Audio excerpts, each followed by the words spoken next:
Salut à tous. Alors aujourd'hui on va vous parler d'un type d'attraction en particulier, ce sont les tours de chute. Donc on va vous expliquer un petit peu comment ça fonctionne et puis surtout comment surmonter vos éventuelles peurs, parce qu'on sait qu'il y a beaucoup de gens, même parfois des fans d'autres attractions, de roller coaster à sensation, qui ont peur des tours de chute.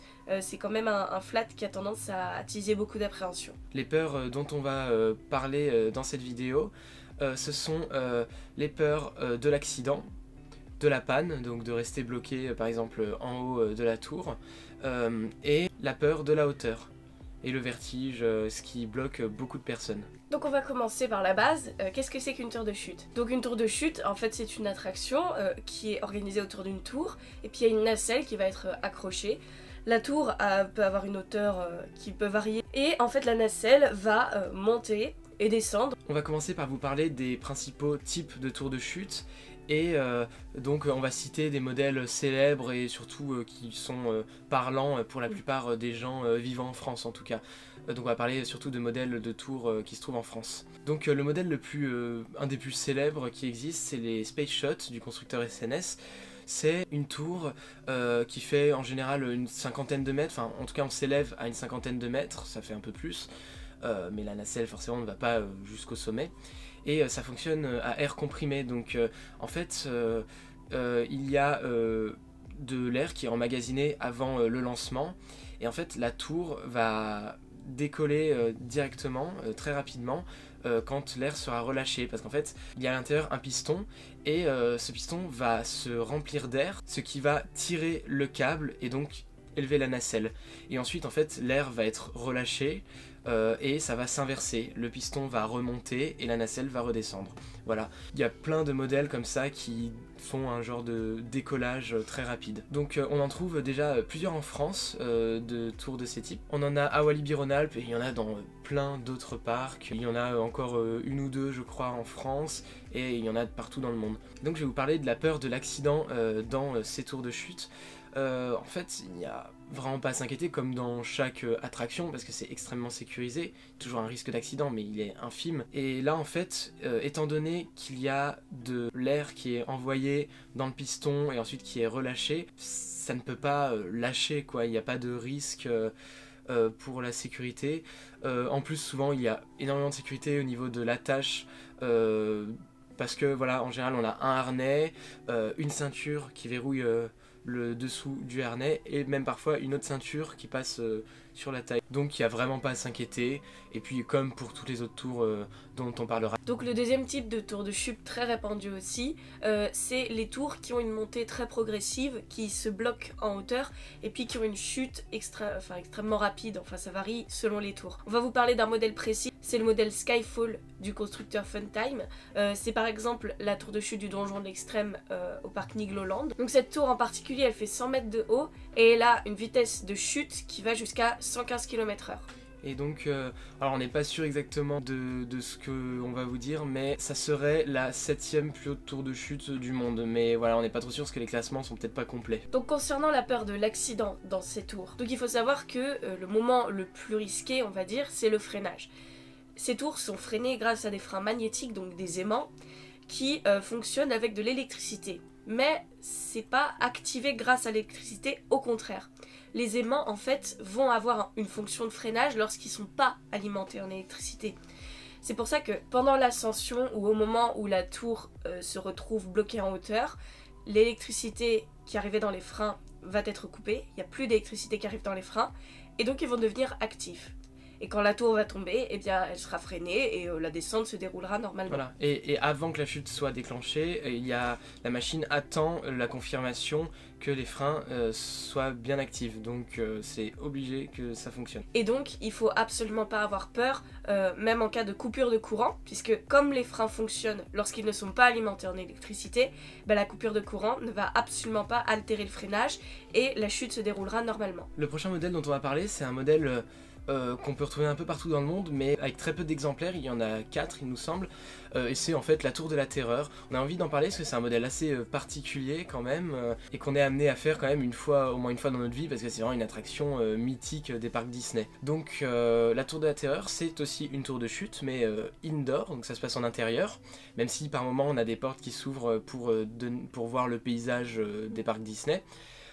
Et en fait, ce qui est assez particulier, c'est que ça a été construit par, alors bien sûr, les Imagineers, donc c'est les inventeurs des attractions des parcs Disney, donc des concepteurs, mais aussi ça a été surtout fait par la société Otis, qui à la base n'est pas une société d'attractions, mais ils font des escalators, des ascenseurs, voilà, ça doit vous dire quelque chose, c'est très connu. Et en fait, les Imagineers sont allés voir Otis et leur ont demandé s'ils pouvaient modifier en fait un modèle d'ascenseur pour qu'en fait on puisse le faire chuter. Et ce qui est assez particulier d'ailleurs avec cette attraction et ce qui les rend très intéressantes, c'est qu'en fait on n'est pas en chute libre, on n'est pas à 0G, donc en impesanteur, mais en fait il y a une poulie, un système de poulie qui nous tire vers le bas pendant la chute, donc en fait on tombe encore plus rapidement que naturellement, et c'est pour ça qu'on a vraiment ce décollage et qu'on ne touche plus le siège, et c'est ça qui est génial dans ces attractions. Et donc au niveau de la peur de l'accident par rapport à cette attraction, comme pour les autres, hein, il n'y a pas à s'inquiéter, il y a énormément de sécurité qui sont doublées, même voire triplées, et donc ça fonctionne avec des énormes moteurs. Et ces moteurs sont équipés de freins extrêmement puissants, bien sûr. Pour le coup, c'est pas des freins magnétiques, c'est des freins qui font pression sur les poulies. Et en fait, c'est le même système que sur toutes les attractions en général, dans le sens où si on envoie du courant, alors les freins se desserrent. Mais du coup, s'il n'y a pas de courant, ils sont serrés obligatoirement. Donc pareil, s'il y a une coupure d'électricité, ça freinera et il n'y a aucun risque. Maintenant, on va vous parler d'une peur qui peut sûrement toucher beaucoup d'entre vous, c'est la peur de la panne. Donc c'est sûr, ça peut faire peur de se dire qu'on peut rester potentiellement bloqué à 50 ou 100 mètres même de hauteur pendant longtemps, sachant qu'il y a déjà eu un incident à Walibi Belgium. On va traiter cette peur selon les types de tours de chute. Donc on va commencer par le Space Shot, donc le modèle propulsé par de l'air. En fait, tout simplement, une fois qu'on décolle, c'est totalement impossible de rester bloqué en haut ou de rester bloqué n'importe où, à part à terre, parce que l'air est du coup envoyé dans un piston, comme dit précédemment, et en fait, l'air va être naturellement relâché une fois que le piston est poussé au maximum et que la tour se trouve, et que la nacelle se trouve en haut. En fait, l'air va être naturellement relâché, et le piston va inverser son mouvement et la nacelle va redescendre, et donc c'est totalement impossible de rester en hauteur. En ce qui concerne les tours qui ont une montée lente, comme celle par exemple du Donjon de l'Extrême à Nigloland, il faut savoir qu'il y a toujours un moyen pour permettre à la tour de descendre à une vitesse lente si jamais il y a un problème, quelle que soit sa position. Par exemple, j'ai le souvenir d'une fois dans le Donjon de l'Extrême où la tour était montée à peut-être mi-hauteur, 50 mètres, peut-être un petit peu moins, et quelqu'un avait sorti son téléphone et l'opérateur donc a fait descendre la tour. Et c'est là qu'il a expliqué qu'en fait la tour peut descendre très lentement, n'importe quand, grâce à un bouton j'imagine. Et donc si jamais il y a un problème au niveau de la tour, quel qu'il soit, les opérateurs, ou peut-être même sur certains modèles, la machine est capable de stopper l'ascension et de faire descendre tout le monde. Bien sûr, ça peut arriver que la tour reste bloquée en haut, mais ça doit être quand même extrêmement rare. Et le personnel, il y a du personnel formé dans chaque parc pour intervenir. Et normalement, ça se fera dans les meilleures conditions.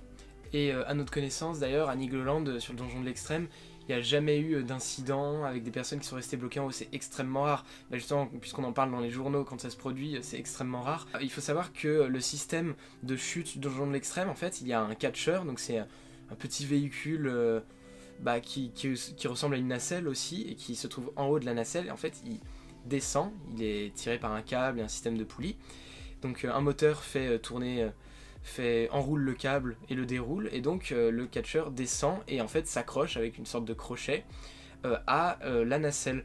Ensuite le tour commence, donc en fait le catcheur va remonter grâce au câble, va tirer la nacelle avec lui. En fait une fois en haut, ce qui se passe c'est que le catcheur va relâcher la nacelle et du coup elle va faire la chute. Donc juste le crochet va libérer la nacelle. Et imaginons que ce crochet soit bloqué, ne veuille pas relâcher la nacelle, bah en fait voilà, on peut toujours faire redescendre l'ensemble grâce au câble. Donc maintenant on va vous parler de la dernière peur qui peut vous freiner face à une tour de chute, c'est la peur de la hauteur ou le vertige.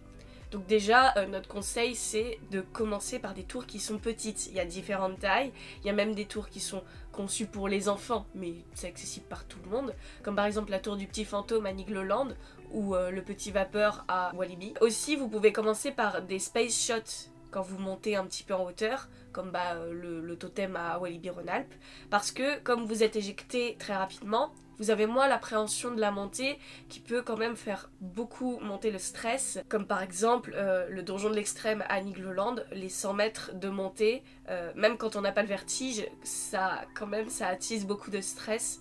Donc si vous êtes sensible à ça, commencez par des space shots. Voilà, parce qu'en plus dans les space shots, il n'y a pas de moment d'arrêt en hauteur, oui, ou avec un genre de suspense, donc c'est sûr que vaut mieux que ce suspense se produise quand on est encore au sol. Sachant que l'accélération, on peut aussi parler de l'accélération, hein, c'est pas si terrible, c'est 4G, donc et c'est ça pendant moins d'une seconde, hein. C'est pas extrêmement intense, hein, franchement. Une tour qui va faire une chute, comme les Skyfall du constructeur Funtime, là c'est vrai que quand même niveau sensation on est au-dessus, déjà par rapport à la vitesse, et l'accélération c'est sûr est bien plus fulgurante en plus de ce moment de stress. Également, il faut savoir que les tours de chute, suivant les modèles et aussi les parcs, il y a plusieurs positions dans la nacelle qu'on peut adopter.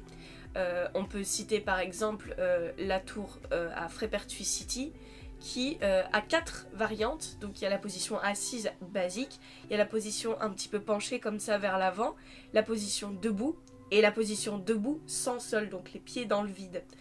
Donc si jamais vous commencez à gravir un petit peu les échelons de la tour de chute, commencez par des positions plus confortables comme la position assise, parce que vous n'allez pas être face au vide comme la position un peu penchée, et vous n'aurez pas non plus les pieds dans le vide comme la position sans sol, qui est quand même beaucoup plus stressante que la position assise. Vous serez plus à l'aise et donc vous aurez un petit peu moins peur. Et notre dernier conseil, c'est surtout de jamais se forcer si vraiment on sent qu'on n'a pas envie. Ça marche pour les tours de chute, mais ça marche pour tout.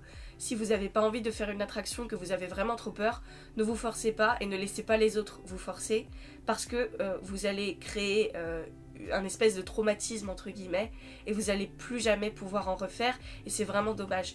Donc ne faites jamais quelque chose que vous n'avez pas envie de faire. Voilà, c'est tout pour cette vidéo, donc on espère que ça vous a aidé dans votre peur des tours de chute, et puis surtout voilà, on vous invite à tester parce que c'est quand même assez exceptionnel, c'est très intéressant. Tous les modèles dont on a parlé, c'est des sensations totalement différentes. On vous invite à partager vos appréhensions si vous en avez et qu'on n'a pas répondu à ça dans la question, donc dans les commentaires. Et puis aussi on vous invite à rejoindre notre serveur Discord pour poser des questions, discuter, on parle d'actualité de parc, on parle de plein de choses. Et puis à nous suivre aussi sur notre compte Instagram où on partage plein de choses au sujet de nos vidéos, de nos visites dans les parcs. Et puis on vous dit à la semaine prochaine ou peut-être plus tôt pour une nouvelle vidéo. Salut! Salut!